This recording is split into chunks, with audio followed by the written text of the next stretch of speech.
Fix this. Oh, boy. I usually run mine, but my wireless, I just put the brand new batteries in. I feel like my ears are on fire. Sorry about the light. Oh, that's It's hot in here. You need some fans to like make the hair blow back a little bit. Maria Bartiromo. Yeah, so we have two, we have FX9, and we're getting the PD 900. So good. I think we're all set. Okay. CBS, you good? Yes, I'm good. Just starting this up.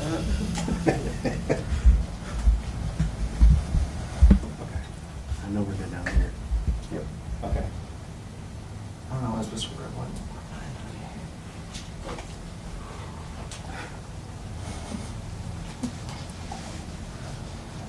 I'm good, guys. Okay. Okay. All right, here we go.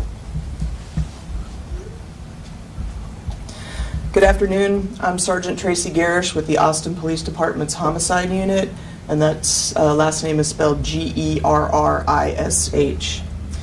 At this time, the Austin Police Department is currently investigating a series of overdose incidents that resulted in 2 deaths early Friday morning. While the investigations are still ongoing, we're still working to confirm the exact drugs involved.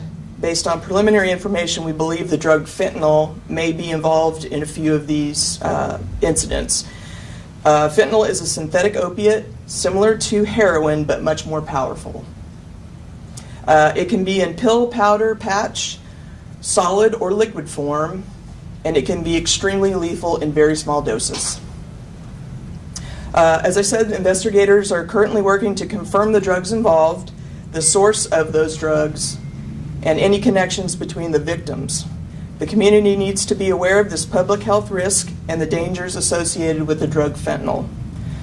At this point, I'm going to turn it over to the EMS commander and let him talk a little bit about the incidents from yesterday morning.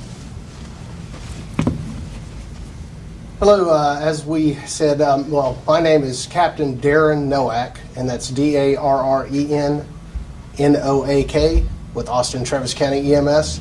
As we mentioned, there were a series of incidents that occurred this morning, early this morning, in the downtown area from a period of about midnight until 7 a.m. this morning. Austin Travis County EMS responded to 7 incidents in that area. The incidents involved the response of 13 ambulances, 10 command assets. From those incidents, we transported 12 total patients, and we also obtained 2 deceased on scene pronouncements from 2 of the incidents. There were 3 incidents that kind of stand out in particular because they were multi-patient and multi-ambulance responses. The first occurred just after midnight at 7th and Sabine. From that location, we had 1 patient that was transported to the hospital and 1 patient that was that we obtained a deceased on scene pronouncement. The second occurred at 5th and Trinity. That was our largest incident. That comprised of 8 total patients. 6 of those were transported to the hospital. 1 left the scene without any further contact, and we also had another deceased on scene pronouncement from that incident as well. And then the last major or bigger incident that we had was about at 6:19 this morning. It was another multi-patient, 2 patients. One of the patients we transported, and we actually transported both patients from that incident. One of the patients was in cardiac arrest upon our arrival. We performed CPR, and our medics were able to obtain return of spontaneous circulation and pulses, and they were transported to the hospital.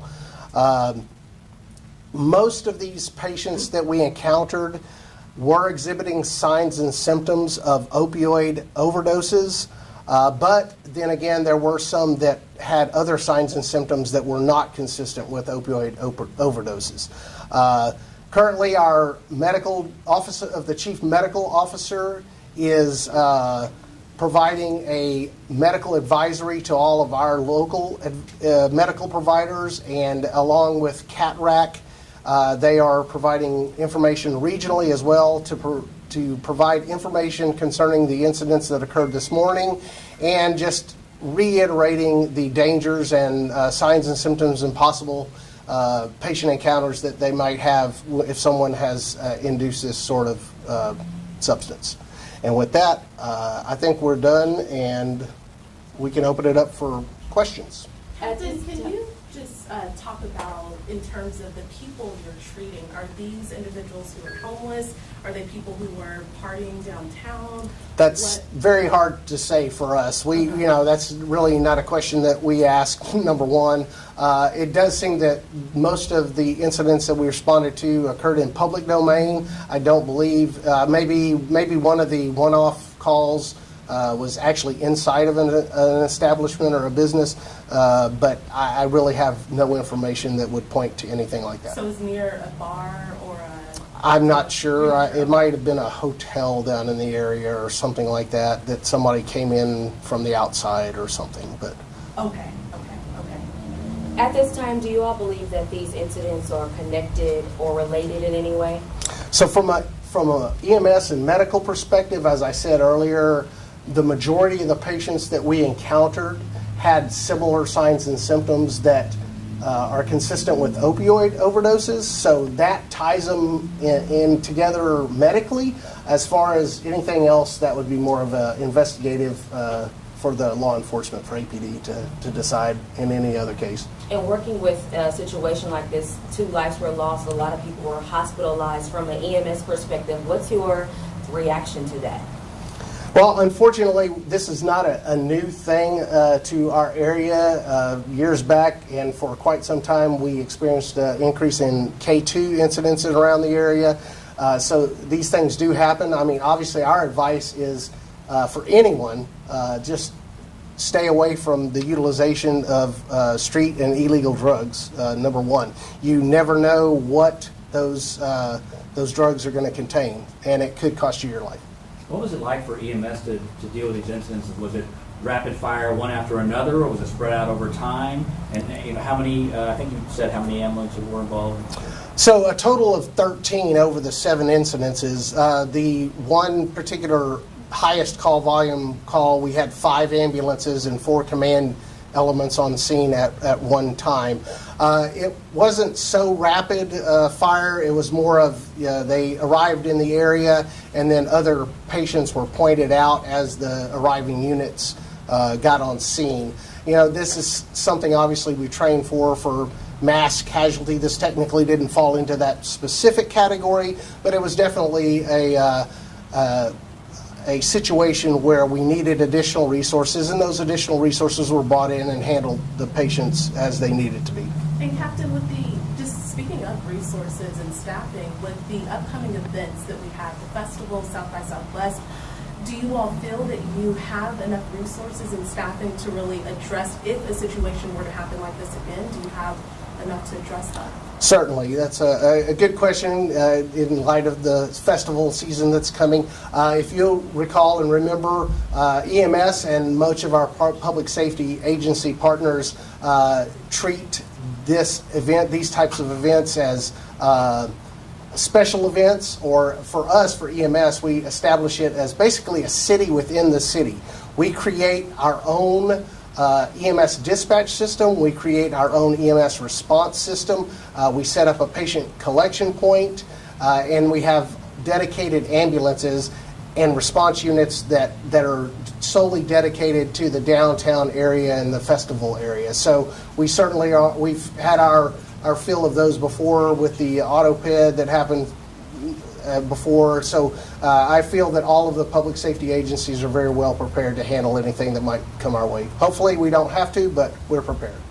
In terms of Narcan, has APD been using? Has APD been using that, and how much of that have you all been using? Yes, I think almost all the patrol officers are required now to check out the Narcan.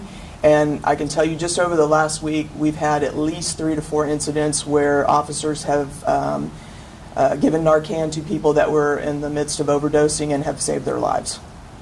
We're definitely seeing a lot more overdoses, and it is a fentanyl crisis right now. I don't think it's any secret that there's a lot of fentanyl coming across the border. and it's a cheap way to make pills. We're seeing a lot of pills.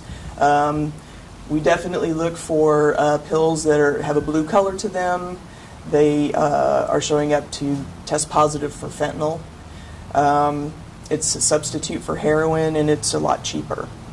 I pulled some stats for you. Went back to 2019, and we had about 133 overdoses in 2019.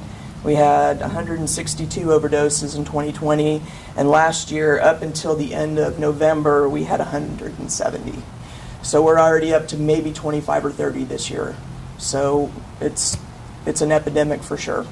Are you worried that there's sort of like a certain batch that just made its way to our area and it's still It's possible. It's very likely that what happened last night was probably contributed to a certain batch of whatever drug was distributed. I can tell you that with South by Southwest coming up, the police response is going to be to flood the downtown area with narcotics officers, undercover officers who are going to target dealers in and around the downtown area. We see a lot of activity around 6th and Natchez, where we found a lot of this around the Arch, unfortunately. And going back and looking at stats, it looks like about 20 to 25% of our overdoses are in the people experiencing homelessness community. So this fentanyl reaches all aspects of life and all ages. We had 2 juveniles last weekend overdose on fentanyl. So it's everywhere and in every community. And just in terms of this recent overnight incident, were those younger people, or do you have an age range of people? I can't speak for the ones that survived. I think that the 2 that were deceased were probably experiencing homelessness. All right. I would say, as far as the age range with all the patients, I believe everyone was over the age of 18, which we would consider an adult. We weren't dealing with any pediatric or patients of that nature with last night's incidents. So we also have Dr. Abraham. Dr. Abraham, from the Office of the Chief Medical Officer. Okay. Okay. Thank you all for coming out. Appreciate it. Right.